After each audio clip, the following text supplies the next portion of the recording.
Shout out to Claude Black for sending me this story. And if y'all thought the Albert Wilson story that I did a couple weeks ago was ridiculous as far as why he went to jail, this one right here pretty much knocks that one out of the park. And you're probably wondering, how in the world does that work? So this person right here on the left, her name is Karen Lowest, and the guy on the right, his name is Dave Novinsky. He was hired to come out as a cable guy, a technician to help, fix this woman's cable, whether to install it or maybe to fix an issue that could have been wrong. So he goes out there and he does what he does, what he's hired to do, and he fixes her cable. Then when he's done, he decides that, as a job well done, to thank her, or thank him, he gives her a hug, and then, she says that it felt kind of like weird and, kind of uncomfortable or something like that. That's what she said. Then all of a sudden it turned into, from him giving her like a friendly hug, to her accusing him of probably trying to sexually assault or rape her, which resulted in him being brought up on charges and him being arrested and him losing his job. I'm telling you, this damn Me Too thing is getting out of control. I will say this, I don't know many tech people who give their customers hugs after they complete their job. I will say that most of them, it doesn't go past the handshake or sometimes no kind of physical contact at all. It's getting to the point where now it's almost like if I was to give my mother a hug in public, I'm afraid someone would see it from a distance and swear that I'm trying to do something that in that manner to my own mother, because it could get to that point, because these women, right, these are nosy as hell. We've seen that with all those phone calls to the police that they made over the course of last year. But let me go ahead and read this story. It says a Colorado it seems like there's a lot of stories coming out of Colorado nowadays. A Colorado television technician is facing felony charges for allegedly hugging a customer so tightly that she feared her life might be in danger.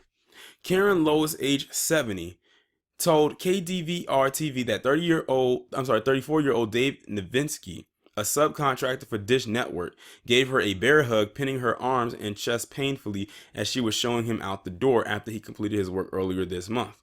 The 70-year-old former sheriff's deputy, how about that, said she feared she might be raped or worse. I walked over to see him out and he proceeded to turn and put me in a bear hug. At that point, I didn't know whether I was going to be raped, thrown down to the floor, she said. He had me pinned, my arms and chest, and it hurt. She says she pushed him away and told him to leave. He then waited a while and apologized before leaving. He scared me, she said. I didn't sleep for 2 or 3 days. My goodness. After that, and I'm still not sleeping well, he knows where I live. Are y'all hearing this right now? This is all from a hug. But let me continue. Novinsky is charged with trespassing and causing bodily injury to an at-risk adult. This is trespassing. Mind you, he was called out there and hired to do a job. His attorney, Mike McCullough, said Novinsky often hugs people that he does work for. Well, if that's the case and no one else has complained, then that means she's definitely reaching. Frankly, this is one of the strangest cases I've ever seen, said Novinsky's defense attorney, Mike McCullough of the Reich law firm. Upon leaving, he gave her a 3-second hug and then he left. He said Lois didn't say anything about being injured when she called Novinsky's boss. Now Novinsky is unemployed, and in my view, because somebody didn't take the necessary steps to complete an investigation on this. A protective order has also been issued ordering Novinsky to stay away from Lois.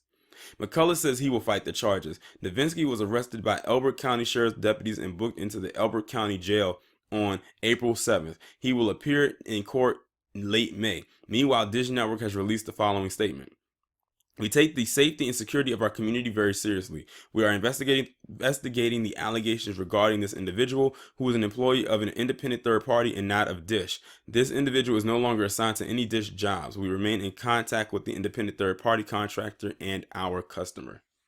So you see how this whole Me Too thing has literally spiraled out of control, that it literally is costing people their jobs. Now, as you can see, this guy is definitely not black. This is another white guy she did this against. So I guess you can say in a way she got off cold slightly. Or in a way majorly, because she caused the guy to lose his job and he got arrested and he got hit with felony charges. So now he has no income coming in. And he has these charges on him of trespassing. Like, she actually thinks that he was going to rape her from a hug.